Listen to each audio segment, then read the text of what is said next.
Hello and welcome to another episode of Word Gets Around. Tonight I'm over at my mom's house, hanging out with my mom,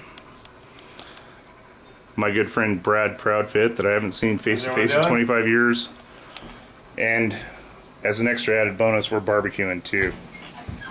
Yep, just nothing fancy, just some pappy smeared chicken breasts. They just went on, probably be about a half an hour or so.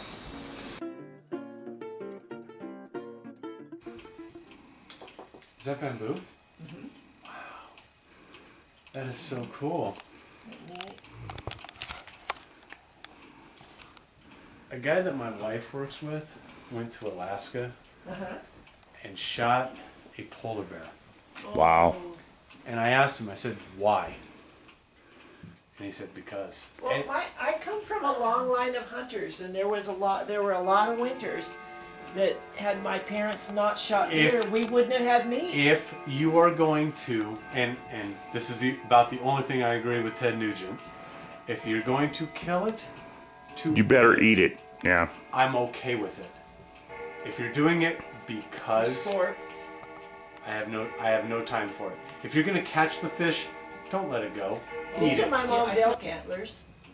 This is a deer who was shot in Twain Harte way back in the 1950s. We named him Elmer because everybody in Yosemite hollers for Elmer all the time. And I called my mother the other day and asked her about that. Why do people call Elmer? We even hear people in Yellowstone calling Elmer. And she said a ranger in Yosemite one time at a camp meeting said that there was a little boy named Elmer lost in Yosemite, and that's why people still call Elmer.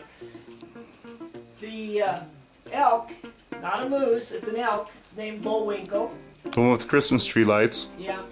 And the bear is Empty Bear because he was shot in 1965, I believe, and my son was about 2 years old, 2.5, when he came into my parents' home and they got the bear rug from the taxidermist, and he walked in and his first reaction was, an empty bear! So that's Empty Bear. The buffalo, we call him the General because he's only here for general purposes. That was an anniversary gift from my husband for me a couple of years ago. And I love that buffalo. He was in the Boone and Crockett Book of World Records.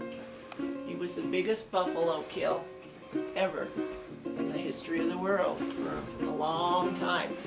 The one that is in the record book now is only a skull, and the horns have a 1/4 inch longer spread. I think this one's, I don't remember how many, 20-some inches spread, but anyway, he was in the Boone and Crockett World Record book for a number of years. He's a beautiful mount. I wish I had the robe for that buffalo. It would cover a whole teepee, I'm sure.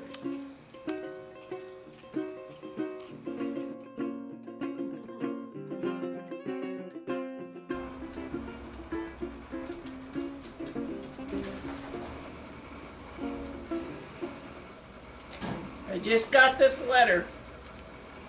Camping letter to Mom. Dear Mom, our scoutmaster told us to write to our parents in case you saw the flood on TV and got worried. We're okay. Only one of our tents and 2 sleeping bags got washed away. Luckily, none of us got drowned because we were all up on the mountain looking for Adam when it happened. Oh yes, please call Adam's mother and tell her he's okay. He can't write because of the cast. I got to ride in one of the search and rescue jeeps. It was great. We never would have found Adam in the dark if it hadn't been for the lightning. Scoutmaster Ted got mad at Adam for going on a hike alone without telling anyone. Adam said he did tell him, but it was during the fire, so he probably didn't hear him. Did you know that if you put gas on a fire, the gas will blow up? The wet wood wouldn't burn, but one of the tents did, and also some of our clothes.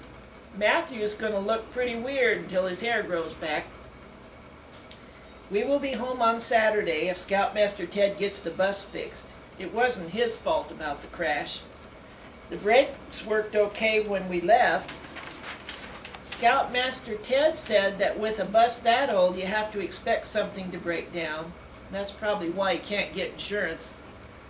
We think it's a super bus. He doesn't care if we get it dirty.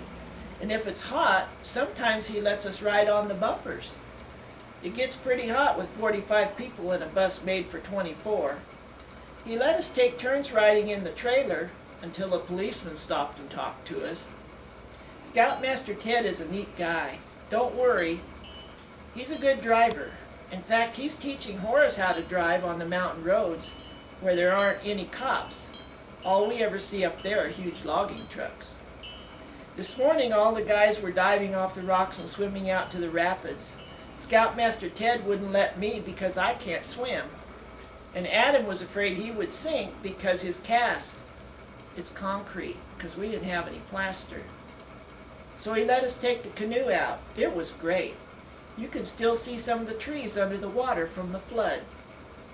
Scoutmaster Ted isn't crabby like some scoutmasters. He didn't even get mad about the life jackets. He has to spend a lot of time working on the bus, so we are trying not to cause him any trouble. Guess what? We all passed our first aid merit badges.